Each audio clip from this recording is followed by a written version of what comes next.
What is the tampon tax? 28 states do not charge sales tax on menstrual products. This is on a site called usafacts.org, which is a site I had never heard of before, which if you look, we're gonna try to look at what they say they believe. Principles: USA Facts believes that facts deserve to be heard. Democracy is only successful when it's grounded in truth. We're here to provide that grounding with trusted government data that's both easy to access and understand. We standardize data straight from government agencies and present in plain language with helpful visualization so you can understand the history of programs and policies. Okay, and they say a number of things here about being comprehensive, understandable, factual and unbiased, contextual. I don't know about people-centric. I don't know what they are claiming there, but and it's started by a former CEO of Microsoft, current owner of the LA Clippers. I don't know why that's relevant, but you always see those two things together with regard to this guy. Oops, I lost the. Oops. So take away my screen for a second, Zach. Thank you. So the original article here that got me to this site, what is the tampon tax, begins with this sentence. About a quarter of the US population are women in the 15 to 49 age group, and while not everyone in the group needs menstrual products, footnote, it's an essential part of life for many. So just before I go to that footnote, I will say the question is one that may not be of interest to many of our listeners and viewers, but it is a question about if you are one of the, half of Americans who at some point in your life are likely to end up needing menstrual products, and this feels like a necessary. This is something that is necessary that you did not choose. That is just part of what your life is. Should that thing be taxed, right?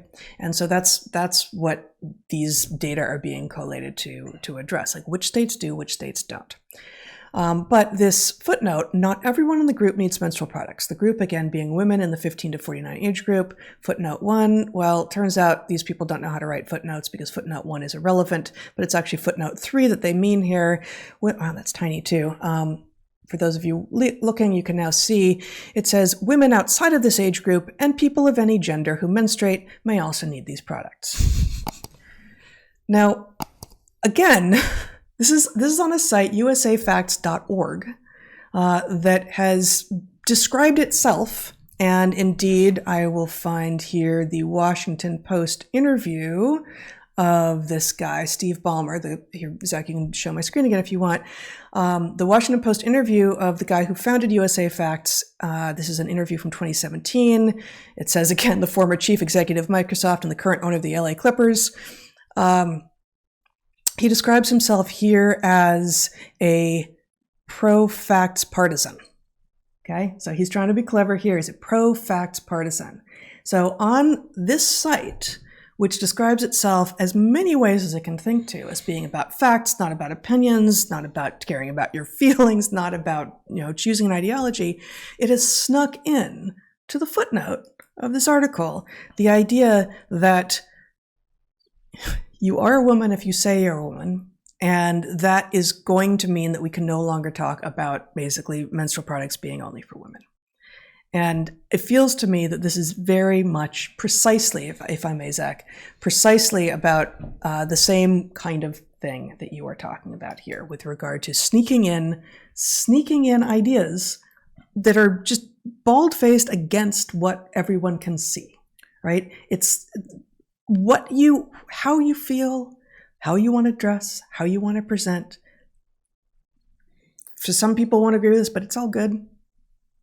But then claiming that how you feel and how you want to dress makes you the thing that you're not, and therefore causes a site that claims to be about facts and is being, was started and led by a so-called pro-facts partisan to tie themselves in knots, writing footnotes that make no sense at all, is a sign that we are not in a reality-based universe at this point. It is exactly that we are not in a reality-based universe. And what I was going to argue as part of this model is that, we talk about these things as virtue signaling. Yep. I'm going to argue that there is certainly an element of that, signaling your virtue to people. What these really are, though, more fundamentally, is shibboleths.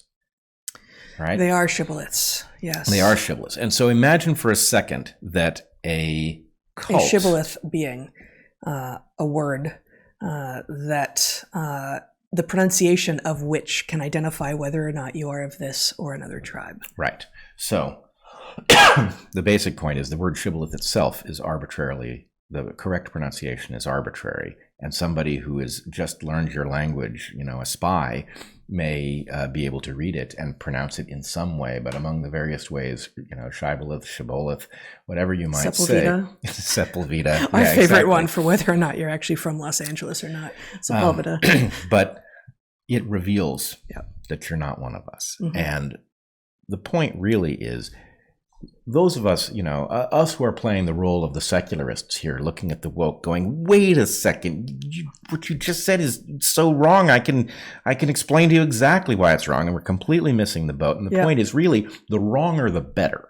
Because what you want, if you're going to inflict this stuff on doctors, for example, right? You want 17 things that doctors now have to say that they all know aren't true, so that somebody who's not really with you and is just hoping this will blow over reveals themselves, right? Mm-hmm. You only want the people who are, will do anything to stay in, and therefore will sign up for whatever nonsense you've decided is medically sophisticated. I think I lost track. Who's the you here? Which side is the you on? If you are the revolution, the woke revolution. Well, woke is one version of this, but if you are the revolution that is going to use fiat to hand down, here is how you are to behave.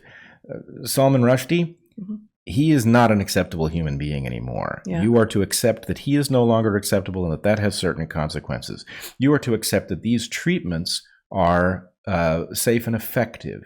Right? J.K. Rowling is no longer an acceptable human being. Right. If you are going to accept the handed down from on high conclusion about who's in and who's out and what's true and what's false and how we are to behave, right? That's the point, is that this is either one or several cults haven't passed the test of time that are now behaving with the authority to make us subscribe. And anybody who doesn't subscribe is cast out, is punished, all sorts of things happen to them.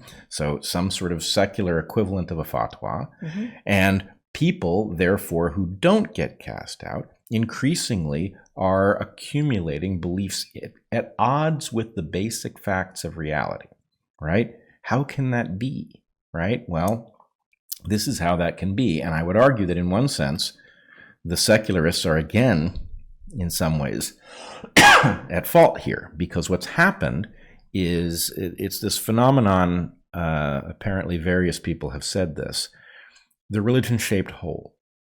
Mm-hmm. That to the extent that it is true that religion is a product of evolution, that its purpose is not to tell you how the universe works, but to tell you how to behave. It is a narrative structure that comes with prescriptive recipes for well-being, and that the stories that come along with it are at odds with the facts, either because those who wrote those stories didn't have access to the facts, right, or because the purpose is to be at odds with the facts in order to figure out who's on board and who isn't. So what we are dealing with is a bunch of cults that are using an architecture built into the human mind, right? The desire to have somebody tell me how it is that I should behave in a confusing world. And if that somebody is an ancient tradition that has passed the test of time, then there will be at least some wisdom in the prescriptions of how to behave. Not in the facts as they are described, but in the what you're supposed to do. The thou shalt and thou shalt nots will carry wisdom.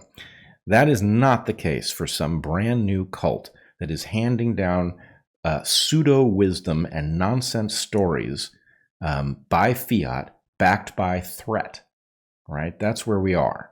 And well, it's not inherently the case. So your point is, if it's ancient and it has persisted, there is very likely to be some wisdom there.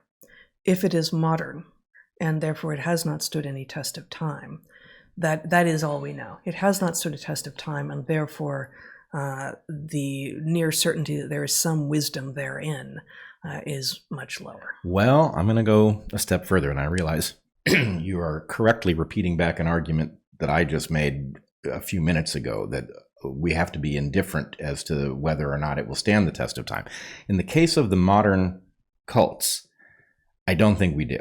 these particular active cults that are using this religious modality to feed us prescriptions by fiat power, because there is science, and we are able to look at the things that we have been told about what we must do, and we are able to evaluate the question of whether or not they did function to our benefit, right? So, for example, the question of vaccine safety and effectiveness, which we were handed by fiat. These vaccines are safe and effective, right? Follow the science. That's what we were told. Now, we can see that story coming apart. And so the fact that we have been handed something that caused people to harm themselves or to take risks that they didn't need to take. Why were children vaccinated with these things? If they stood effectively a healthy child stood effectively no risk from COVID, why would they accept a treatment that would expose them to significant risk? So in this case, what we have is an early ability. The test of time has already proven these things false, I guess is what I'm in some cases. I mean, I think it's unfortunate. It's too easy to go like, okay, well, here we're talking about this one, here we're talking about this one. This is already falsified. Sure, we got lots of these things that are already falsified with varying degrees of the recognition of that falsification.